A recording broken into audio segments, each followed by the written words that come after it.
இன்றைக்கான வீடியோவில் என்ன நடக்குன்னு சொல்லிட்டு பார்க்கலாம். வீடியோக்குள்ளே போகிறதுக்கு முன்னாடி நம்ம சேனலை லைக் அண்ட் சப்ஸ்கிரைப் பண்ணிவிட்டு சப்போர்ட் பண்ணுங்கள். வீடியோ வந்துட்டு செம்ம சூப்பராக இருக்குது.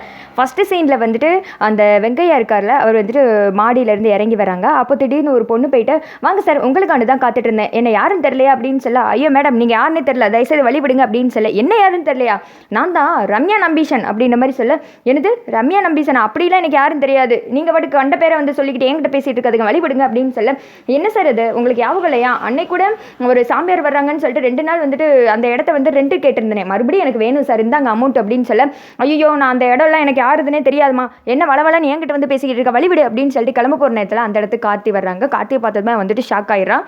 எனது ரம்யா நம்பீஷன் உங்களுக்கு தெரியாதா அப்படின்ற மாதிரி சொல்ல, சார் அது வந்து அப்படின்னு சொல்ல, உண்மையை சொல்ல போறியா இல்லையா அப்படின்னு சொல்லிட்டு கார்த்தி வந்துட்டு சத்துனா அறையிறாரு. உடனே வந்துட்டு அவன் வந்துட்டு உண்மையை சொல்லிடுறான்.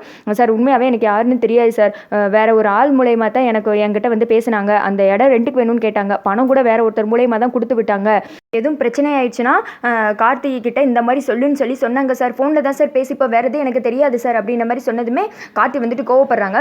ஒழுங்கா இப்போ அந்த நம்பருக்கு கால் பண்ணு அப்படின்னு சொல்ல, அவனுக்கு கால் பண்ணிவிட்டு வெயிட் பண்ணிட்டு இருக்க ரம்யா அந்த இதுக்கு ஃபோன் அட்டன் பண்ணுறாங்க. என்ன இதுவே இது கால் பண்ணுறேன் அப்படின்னு சொல்லிட்டு ஹலோ அப்படின்றாங்க. கார்த்திக் சார் வந்திருக்காங்க அப்படின்ற மாதிரி சொன்னதுமே, ஆஹா இவனை வரைக்கும் வந்து பிடிச்சிட்டானா அப்படின்னு சொல்லிட்டு ரம்யா பயங்கரமாக டென்ஷனில் இருக்காங்க. அப்போ வந்துட்டு கார்த்திக் ஃபோனை வாங்கிட்டு ஹலோ அப்படின்னு சொல்ல, நம்ம பேசவே கூடாது அப்படின்னு சொல்லிட்டு வேமா ஃபோனை கட் பண்ணிவிட்டு ரம்யா வந்துட்டு ஒரு மாதிரி பதட்டத்தில் இருக்க, மறுபடியும் கால் பண்ணுங்க சார் அப்படின்னு சொல்ல, யோ இந்நேரம் அவன் சிம்மே உடச்சி போட்டிருப்பா அப்படின்ற மாதிரி கார்த்தி சொல்ல, அது மாதிரியே வந்துட்டு சிம்மை எடுத்து ரம்யா உடச்சி போடுறாங்க. இங்கிட்டு வந்துட்டு அப்போ ஃப்ளாஷ்பேக் ஓட்டி கட்டுறாங்க. சார் அவர் வந்து திடீர்னு விசாரிச்சா என்ன பண்ணுறது அப்படின்னு சொல்லிட்டு இவன் கேட்டிருப்பான். அதுக்கு ரம்யா வந்துட்டு அவன் காலில் விழுந்து இந்த மாதிரிலாம் சொல்லிடு அப்படின்னு சொல்ல, அதுக்கேற்ற மாதிரி இவனும் நடித்து கார்த்தியை ஏமாற்றி அங்கேருந்து பெறப்படும்போது கார்த்தி சொல்கிறாங்க, இவ்வளோ தூரம் வந்து எனக்கு அவளை கண்டுபிடிக்க ரொம்ப நேரம் ஆகாது, கூடி சீக்கிரம் நான் கண்டுபிடிக்கிறேன் அப்படின்னு சொல்லிட்டு விறுவிறுன்னு கிளம்பிடுறாங்க.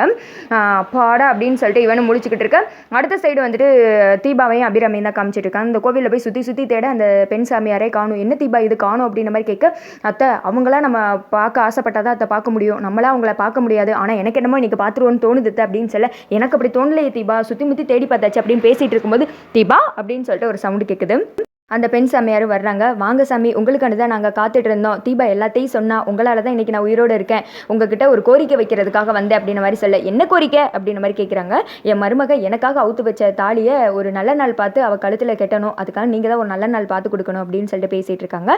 அடுத்து ஒன்றா சாமி கும்பிட்ற மாதிரி காமிக்கிறாங்க. சாமி கும்பிட்டுட்டு இருக்க, வர்ற 22ஆம் தேதி ரொம்ப நல்ல நாள், அந்த நாளில் தான் வந்துட்டு ஏதோ சுபயோகம் இதெல்லாம் வந்துட்டு கூடுது, அந்த நாளில் வந்துட்டு கல்யாணத்தை வைங்க, உங்கள் மகனும் மருமகளும் நல்லா இருப்பாங்க அப்படின்னு சொல்ல, இன்னொரு வேண்டுகோள் நீங்கள் தான் வந்துட்டு இவங்களை வந்துட்டு வாழ்த்தணும் அப்படின்ற மாதிரி சொல்ல, கண்டிப்பாக நான் வாரேன் அப்படின்ற மாதிரி சொல்லிடுறாங்க.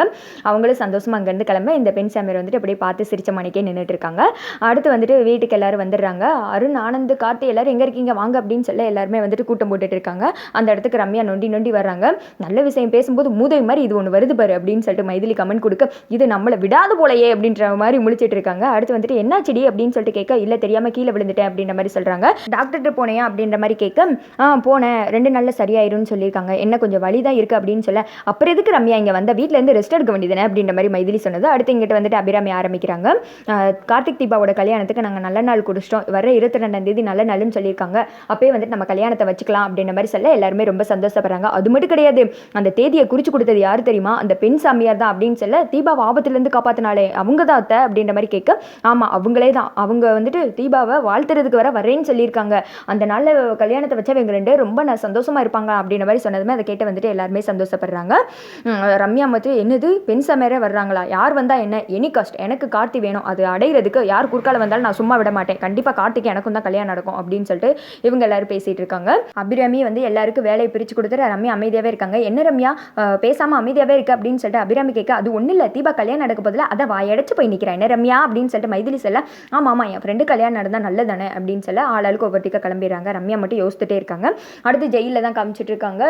ரியா வந்துட்டு வெளியில் வந்து என்னை எதுக்கு நீங்கள் வெளியில் எடுத்தீங்க அப்படின்னு நம்ம கேட்க, நான் வெளியில் எடுத்தது சரிதான், நான் உங்களை எடுக்க சொன்னது வேற ஆள் அப்படின்னு சொல்லிட்டு வக்கீல் சொல்ல, யார் அப்படின்றாங்க, அந்த மரத்துக்கு பின்னாடி இருக்காங்க போய் பாருங்க அப்படின்னதும் இவங்களும் வந்துட்டு பார்க்குறாங்க. பார்த்தா மரத்துக்கு பின்னாடி ரம்யா நின்றுட்டு இருக்காங்க. அதை பார்த்ததும் ரியா ஷாக் ஆகிடுறாங்க. அடுத்து இங்கே வீட்டில் காமிச்சிட்டு இருக்காங்க. தீபாவோட அம்மா அப்பா ஒரு மாதிரி ஷாக்லேயே நின்றுட்டு இருக்காங்க. சம்மந்திக்கு வேறு இப்படி ஆயிரும்னு சொல்லியிருக்காங்களே அப்படின்னு சொல்லிட்டு. ஆனால் அப்போ போல் வந்துட்டு அபிராமி அங்கே வர்றாங்க. தீபாவை காப்பாற்றினவங்க தான் இந்த நல்ல நாளை குறித்து கொடுத்துருக்காங்க, நீங்கள் எதுக்கு கவலைப்பட கவலைப்படாதீங்க, எனக்கு எது ஆகாது, அதுவும் இல்லாமல் அவங்களே வாழ்த்த வரேன்னு சொல்லியிருக்காங்க, நீங்கள் குழப்பிக்காதீங்க அப்படின்னு சொல்லிட்டு அபிராமி இங்கேருந்து கிளம்ப இந்த பக்கம் வந்துட்டு ரம்யாவையும் ரியாவையும் காமிச்சிட்டு இருக்காங்க. என்ன எதுக்கு ஜாமீனில் எடுத்த அப்படின்னு சொல்ல, உதவி எனக்கு வேணும், அந்த வீட்டுக்கு நான் மருமகளாக போகணும், கார்த்தி என் கழுத்தில் தான் தாலி கட்டணும், அதுக்கு நீ தான் எனக்கு ஹெல்ப் பண்ணணும், உன்னை நான் அந்த வீட்டு மூத்த மருமகள் ஆக்குறேன் அப்படின்னு சொல்ல அதோட பார்த்தீங்கன்னா வீடியோ முடிஞ்சிருது.